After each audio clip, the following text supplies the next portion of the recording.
আজকের ক্লাসে আমরা যে বিষয়টা নিয়ে আলোচনা করতে চলেছি সেটা হচ্ছে প্রসোডিরই একটা পার্ট।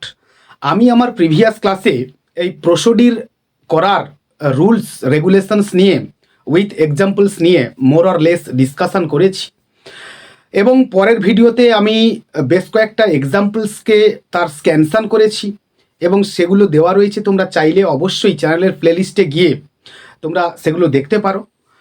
আজকে আমরা যে বিষয়টা নিয়ে আলোচনা করব সেটা হচ্ছে rules and the forms of versification. এটা প্রসোডেরই একটা পার্ট, আমরা সেটা নিয়েই আলোচনা করব। হ্যালো ফ্রেন্ডস, ইংলিশ টেক্সট অ্যানালিস্টের আরও একটা নতুন ক্লাসে স্বাগত জানাই। আমরা আজকে আলোচনা করব versification and rules and the forms of it. Let's have a look now. Number ওয়ানে আমরা চলে আসব। রাইম এর দুটো স্পেলিং হয়, RIME, আর একটা হচ্ছে RHYME। তো rhyme means the recurrence of similar sound at the closing syllables of different line in a verse. অর্থাৎ একটা কবিতার যে চরণান্তিক মিল হয়, তো সেটাকেই কিনা এখানে বলা হচ্ছে। আমরা সোজা কথায় ছোটোবেলায় যেটা পড়ে এসেছিলাম, যে আমরা ছড়াগুলো পড়েছিলাম এরকমই, যে হা টিমাটিম টিম, তারা মাঠে পাড়ে ডিম, তাদের খাড়া দুটো সিং, তারা হা টিমাটিম টিম।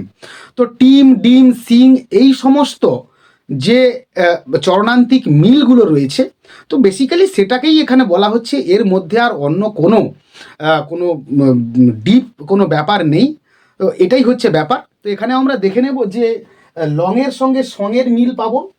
তো এক্সাম্পল আমরা এরকমই নিয়েছি, দেখো, thus in Wordsworth's lines, the days are cold, the nights are long, the north wind sings a doleful song. অর্থাৎ লংয়ের সঙ্গে সঙের একটা আমরা মিল অবশ্যই এখানে চরণান্তিক মিল খুঁজে পাচ্ছি। আমরা নেক্সট আমরা চলে আসবো ভ্যারাইটিস অফ রাইমস, অর্থাৎ রাইমের যে কত রকম প্রকারভেদ হতে পারে তার একটা ক্লাসিফিকেশন আমরা এখানে শর্ট আউট করেছি। দেখো, বেসিক্যালি আমরা এখানে 4 ভাগে ভাগ করেছি। নাম্বার ওয়ানে আমরা চলে আসবো single or male rhyme. Next আমরা চলে আসবো double or feminine rhyme. Next আমরা চলে আসবো ট্রিপল রাইম। নেক্সট চলে আসবো লাইন রাইম। অ্যান্ড ফাইনালি আমরা চলে আসবো ইমপারফেক্ট রাইম অর অ্যাসোনেন্স। আমরা এইবার এই সমস্ত ক্লাসিফিকেশনগুলোকে নিয়ে বা যে কয়টা প্রকারভেদ আমরা পেলাম সেগুলোর আমরা একটা ইন ডিটেল একটা ধারণা নেওয়ার চেষ্টা করব। তো নেক্সট আমরা চলে আসবো নাম্বার ওয়ানে, single or male rhyme. Here the sounds of the last syllables of the verses only are similar. অর্থাৎ কবিতার যে ভার্সের অন্ত মিলটা হচ্ছে সেটা হচ্ছে একই রকম। অ্যাজ ফর এক্সাম্পল আমরা দেখতেই পারি, on either side the river lie, long fields of barley and rye. টেনিসনের লেখা একটা স্ট্যান্ডা এখানে নেওয়া হয়েছে। নেক্সট আমরা চলে আসবো নাম্বার 2তে, double or feminine rhyme. In this case the last 2 syllables of the lines agree. As for example আমরা দেখব, reach the tree hyphen jar, অর্থাৎ ট্রিজারটাকে ভাঙা হয়েছে। আর সুইট দ্য প্লে জার, অর্থাৎ প্লে আর হাইফেন জার কাটা হয়েছে এখানে। তো এটাই হচ্ছে ড্রাইডেনের একটা স্ট্যান্ডা থেকে নেওয়া হয়েছে। নেক্সট আমরা চলে আসবো নাম্বার 3তে, triple rhyme. In this case the last syllable of verses rhyme. As for example আমরা দেখব, alas for the rarity of Christian charity. হুডের একটা স্ট্যান্ডা এখানে নেওয়া হয়েছে। তো নেক্সট আমরা চলে আসবো number 4, line rhyme. In this case 2 accented syllables are used in a verse to form a perfect line with each other. Usually, the end of the verse is found to rhyme with the middle. Here are some examples. আমরা দেখে নেব। I bear light shade for the leaves when laid. অর্থাৎ এখানে শেডের সঙ্গে লেডের একটা মিল পাচ্ছি। তো এটা একটা সেলির line, shed rhymes with led. একই রকম আরও একটা এক্সাম্পল নিয়েছি, and ice mast high came floating by. অর্থাৎ এখানে হাইয়ের সঙ্গে আমরা বাইর একটা মিল পাচ্ছি, এটা একটা কোলরিজের লাইন। নেক্সট আমরা চলে আসবো number 5-এ, imperfect rhyme or assonance when the same vowel sound in the closing syllables of verses is followed by different consonant sounds, there is a sort of imperfect rhyme called assonance. Thus, in the example, আমরা দেখে নেব, let me choose and on such shore will plant my lowly home. The same vowel sound is followed by different consonant sounds. Next আমরা আদার ভার্সিফিকেশনে একটুখানি চলে আসবো, লক্ষ্য করো number 2তে আমরা চলে আসবো pauses. The flow of rhymes requires some occasional pauses for a greater effect. In fact, in all elegant poetical compositions, there is a pause or rest of the voice. And this is quite distinguishable. Of course, this pause may occur in different places of the verse and is shown strongly sometime by punctuation marks. আমরা বেশ কিছু পয়েন্টের ভিত্তিতে আমরা এই পজটাকে পেতে পারি।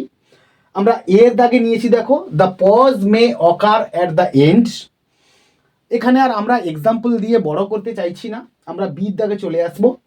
In some cases there is no punctuation mark at the end, but the break in the sense is indicated though not so strongly.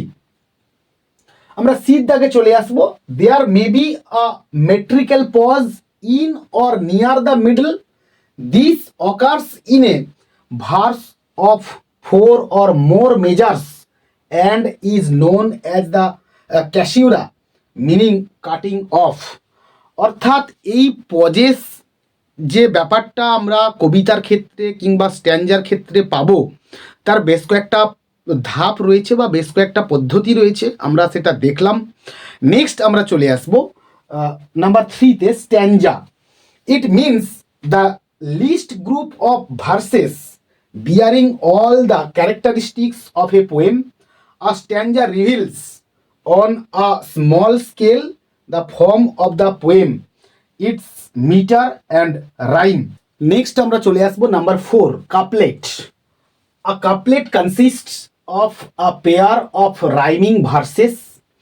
আমরা সবাই জানি, আর এই জন্য আমরা এখানে কোনো এক্সাম্পল এখানে পুট করছি না। আমরা চলে আসবো নাম্বার 5-এ, triplet. A triplet is the group of 3 consecutive rhyming verses as seen in the following extract.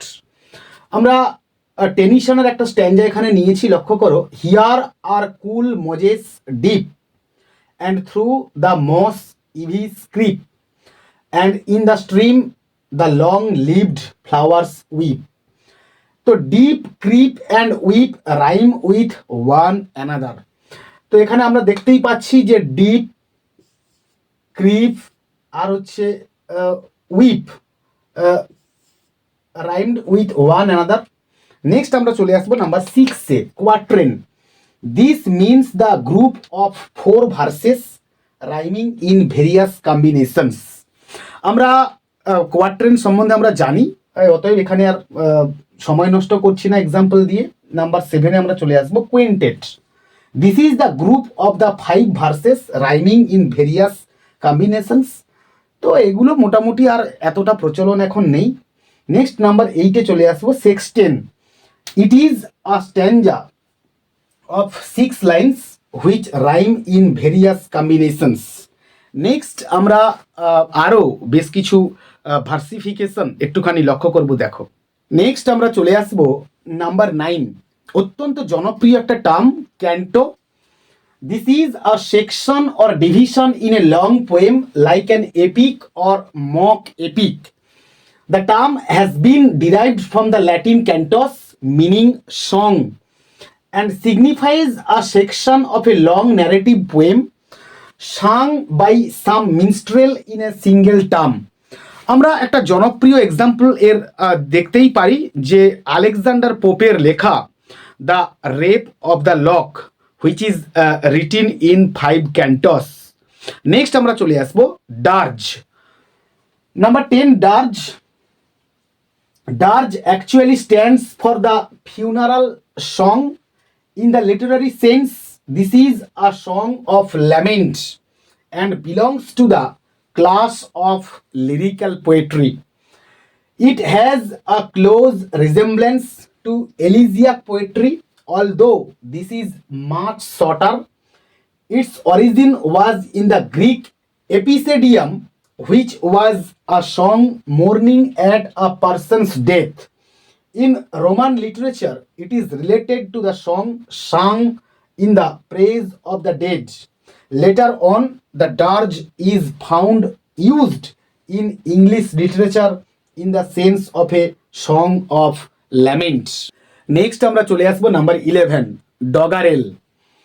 The term refers to rough, crude or poorly written verses such as or such verses are basically of low humor and often betrays the versifier's deficiency or ineptitude. Doggerel may occur even in good verses with comical, farcical or satiric effects. One example of this kind of verse is Butler's much celebrated poem Hudibras, that is found to degenerate occasionally into a doggerel as in the lines below. Besides, he was a shrewd philosopher and had read every text and gloss over. Next আমরা চলে আসবো number 12, nursery rhyme. This refers to the verses or even a short poem or a single verse recited on, sung by the nurse attending the babies in the nursery, a room assigned to those very babies under the management of the nurse concerned. The objective of the nursery rhyme is to delight and teach of the simple rules and facts of life to the little ones. Such nursery rhymes belong to the oral tradition of literature and are numerous and quite popular. One such popular nursery rhyme is given below. এমারসনের একটা স্ট্যাঞ্জা আমরা এখানে দেখে নেব। Men can make a nation great, not the glittering gold. Men whose hearts are pure and true, and both strong and bold. And finally আমরা চলে আসবো number 13, consonants. This comprises the repetition of the same consonant sound, not letters, before and after different vowels in two or more successive verses, as in the following instance. আমরা একটা example দেখে নেব স্ট্যাঞ্জা আকারে। It seemed that out of battle I escaped scooped down some profound dull tunnel long since scooped. Repetitions are evident in escaped and scooped. এটা হচ্ছে strange meeting থেকে নেওয়া হয়েছে আওয়েনের লেখা। আজকের ক্লাস আমরা এখানেই শেষ করলাম। আমার এই ক্লাস যদি তোমাদের পড়াশুনোতে 1% হলেও কাজে লেগে থাকে তো তোমরা অবশ্যই একটা লাইক করো এবং চ্যানেলটাকে সাবস্ক্রাইব করো ও বন্ধুদের মধ্যে শেয়ার করো। পরের ক্লাসে আরও নতুন কোনো একটা টপিক নিয়ে অবশ্যই দেখা হচ্ছে। ততক্ষণ পর্যন্ত keep watching my channel, keep smiling and stay blessed.